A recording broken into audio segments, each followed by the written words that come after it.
Good morning, good evening, good afternoon. Welcome, welcome, welcome. Week 10 of the college football season is in the books. So is my college football playoff predictor. So let's get right into it. With awesome teams recently, with awesome teams that I think some people had it going a little bit further than I certainly did. But the teams we have remaining: the Ohio State Buckeyes, Florida State Seminoles, Oregon Ducks, Washington Huskies, Georgia Bulldogs, Texas Longhorns, Alabama Crimson Tide, James Madison Dukes, just for fun.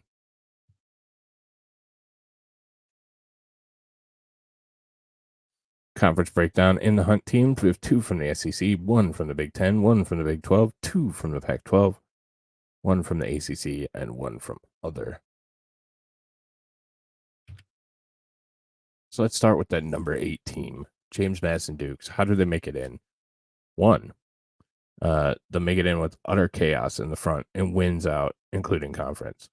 So they have App State and Coastal Carolina, both formidable in their kind of division. Again, James Madison's not making it into the playoffs. I just think it's a cute story. And one day we'll get this kind of mid-major Cinderella into a playoff series to get smashed by Alabama. But yeah, I think that you're talking most of the top 10 would have to have another loss. So then we go to a team that realistically has a shot, the Texas Longhorns. Win out or beat Oklahoma or Oklahoma State in the Big 12 championship by 50 plus. They're going to have to score style points. I don't know if it's going to be Oklahoma or Oklahoma State just yet, but one of those teams will be a good matchup for Texas, and we'll see. They'll also have to have losses in front of them. I think 4 of the 6 teams in front of them will have to lose, which 2 of them play each other. 3 of them, actually. So that's not something that's unheard of. So that's why they're still on the board and still have a slight chance. They have Iowa State and the Texas Tech Red Raiders left, followed by a Big 12 championship game.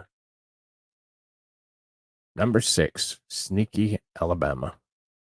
Keep being Alabama, beat Georgia. They have the Iron Bowl coming up. We know that one's always a spectacle. We know that always tests the tide. And Alabama has a habit of sneaking up at the last minute. They also have the help and love of the entire committee. If they can justify putting Alabama in even remotely, they'll be there. The other one's a warm-up game against Chattanooga. Really, their schedule doesn't look that strong. But they're probably in the best conference in the NCAA. So give them some credit there. And they look to be getting stronger. They had a huge win this weekend. Typical Alabama. Number 5, the Oregon Ducks. I think this is one of those teams that controls their own destiny. They went out and beat Washington in the Pac-12 title game. So they have Oregon State, which will have implications further down the road, but and a very poor Arizona State team. I think that they're one of the few teams that control their own destiny. There probably will be a 1-loss team in the playoff this year. At least that's my prediction. There'll be at least one.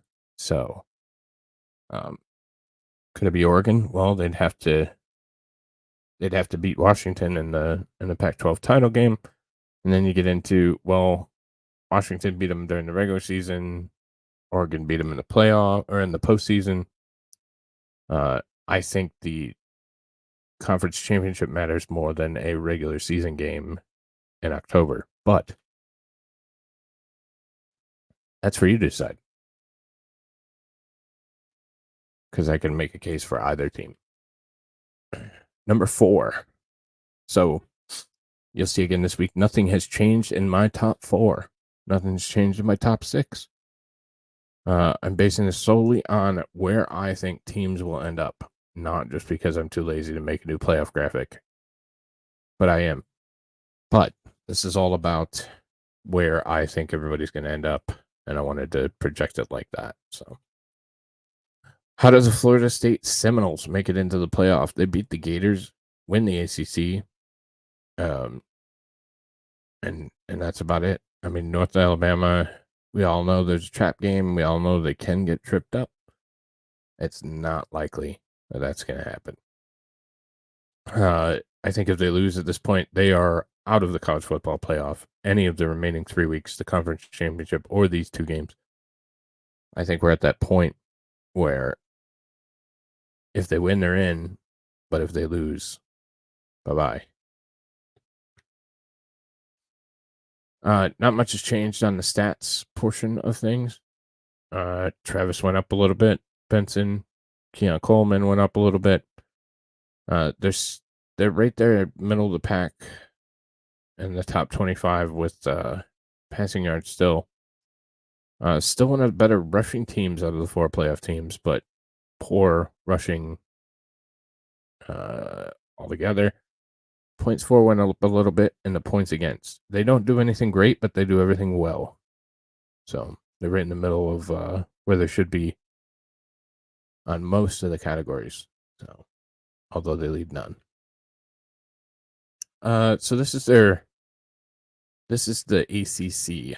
So just a matchup of the teams that they face in conference. There's actually pretty decent record. I mean, you have these teams, the Louisville and North Carolina, NC State, of course, Virginia Tech, Georgia Tech are always, those middle of the road. Boston College can be one of those too. Duke, Clemson is surprisingly way down on that list.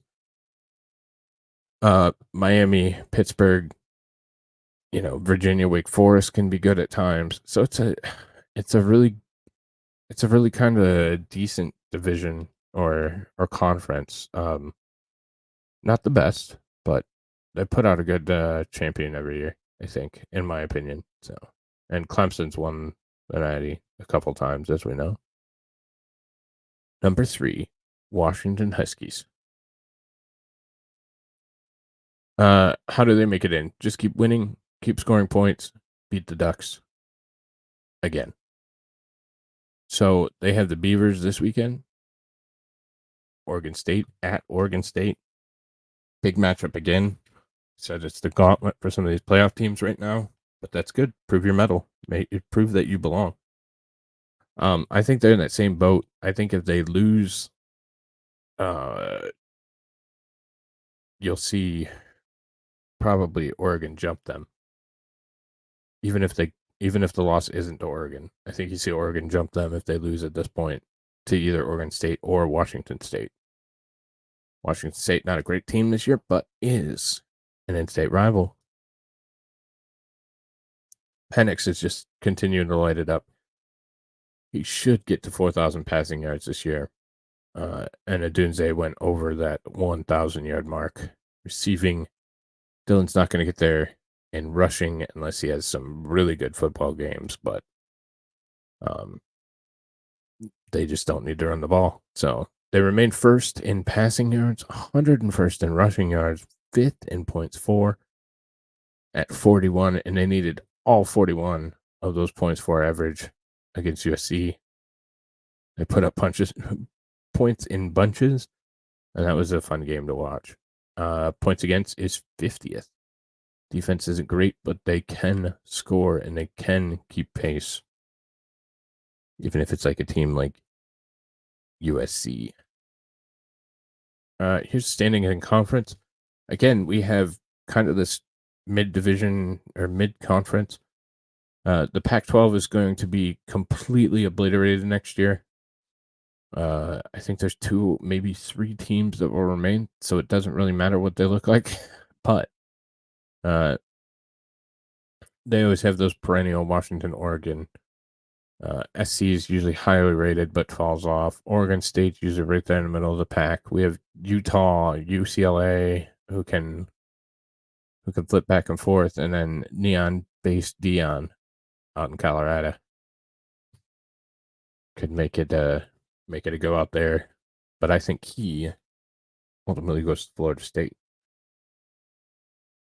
Number 2, Georgia Bulldogs beat Alabama. I think they have the best shot to be in. I think even if they lose to Bama, there's a pathway for them just because it is the SEC, and we know how much the committee loves the SEC. But we'll get to that scheduling portion in a minute here. Number 13, Tennessee, super overrated, and a decent Georgia Tech team. So it's not a cakewalk for the Bulldogs, and then they will face Alabama in the SEC championship game. So some fun weeks left for Georgia. They had a close one, and then this last weekend they put the pedal to the metal and really pulled one out. So, again, nothing crazy's changed here. Slight uptick in stats. 6th in pass yards, 6th in points for, 6th in points against. And the rushing yard average moved up just a little bit. Now they're 39th, so I think they're slightly ahead of Florida State. But it is amazing that nobody can run the damn football this year. And this is the almighty powerful SEC. We know we have Missouri, Tennessee, Kentucky, Florida. Or, excuse me, not Florida. Or is that Florida? Can't read my own typing, so I'm going to look at it. It could be Florida. It is Florida. Damn. South Carolina Gamecocks are always a defensive stronghold. And then in the West, we have Alabama, Ole Miss, LSU, A&M, Auburn, Mississippi State. Probably top to bottom, the best conference in college football. And then we have Vanderbilt, who's 0-7 in conference. But, somebody's got to lose. Number 1, the Ohio State Buckeyes. Same as it's been all year. Beat Michigan. Don't trip against Minnesota. Minnesota's been a decent team. Not great. Shouldn't really be a challenge for you. As we'll see in a bit, they're 5-5, 3-4 in conference. So Minnesota is the proverbial 500 team. But that week, 12 matchup against the Michigan Wolverines on 11/25 is going to determine who makes it into the playoff. I think Ohio State has the inside track right now. I still think Michigan, with their loss of Harbaugh, could be a factor. Could also be a factor going the other way. I still strongly believe that Michigan shouldn't be in the playoff, even if they do beat Ohio State. But that opinion doesn't seem to be shared by the Big Ten based on the punishment they handed down recently. So we'll see what happens. Again, we have just marginal improvements. Marvin Harrison Jr. put up 1,063 receiving yards at this point. So he is past the century mark. Best receiver in the league, no question.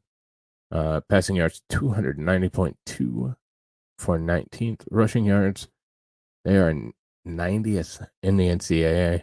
Points for is 30th. They don't put up a bunch, but they don't let you score either. Defense wins championships, and they are second in the entire nation in points against. As you can see, the Big Ten, they usually have some power players. We have the Penn States, Michigan, Ohio State. Iowa is always competitive. And then you have a bunch of teams that can kind of jump up and take it at times. So decent competition. It's going to get better once all the Pac-12 teams move in to the Big Ten next year. The Big Ten will be a super conference and much more competitive. It'd be interesting to see. College football playoff hasn't changed. Number 1 versus number 3. Ohio State versus Washington. Georgia takes on the Noles. And I don't think that will change. That is legitimately going to be my final board. I feel like weird things do happen, but that's my projection on the board. So we're getting near the end of the season. We're going to do something new. I'm going to tell you my top 2 for the Heisman Trophy. Heisman Trophy, for those who don't know, is the best player in college football for that specific year. It predominantly goes to the offensive side of the ball. Defensive players do not win it very often. And in true Heisman fashion, my 2 front runners for this year's Heisman Trophy are on offense. Marvin Harrison Jr. is the best wide receiver in the entire league. You can catch anything you have to throw at him. He is clutch. He scores touchdowns. He is here to win. And he will be easily a top 3 pick. He should go number 1 in my opinion. But I think he's a game changer, difference maker, and the true definition of a Heisman Trophy. Also, on the offensive side of the ball, we have Michael Penix Jr. I was saying nothing but big praises about him. I saw him when he was at Indiana and making life hell for Big Ten teams out my way. I just think he's the best quarterback in college football right now. I don't know that his skill set transfers to the NFL, and that's why you don't see him heavy favorite for top 10 or, first round, to be honest, in draft stock. But I think he's also a lefty quarterback, which means you have to change your offensive protection schemes and offensive line. But I think he's one hell of a quarterback, and he has and will take Washington to heights they've never been. Which is losing to Marvin Harrison Jr. in the first round of the playoff. So it's something to watch out for. If anything changes here and anybody really brings their stuff out of the woodwork, I will certainly add them to Heisman Watch. These are my clear 2 front runners. And I think the best players in college football and the best players at their position. So that's going to be it for week 10. Some fun games coming up this weekend. Some fun things to watch. Washington and Oregon State will be the one that I'll be watching the most closely, because I think that's the best matchup. There's also a great matchup in the SEC with Georgia and Tennessee. Those appear to be the only 2, let's say, top 15, because that's all that really matters at this point in the year. A lot of the other matchups are going to be trap games and upset games and are you serious games. That's kind of the flavor of this weekend, which makes it really fun. Really fun. So I hope I'm either right or it's complete and utter chaos. Both are very fun. That being said, please hit subscribe. Please hit like. Please share it around. I'm trying to grow. For the multiple topics that I cover on this channel, check out some of my other videos if you're new here. And I hope to see you all back here next week. Take care, everybody.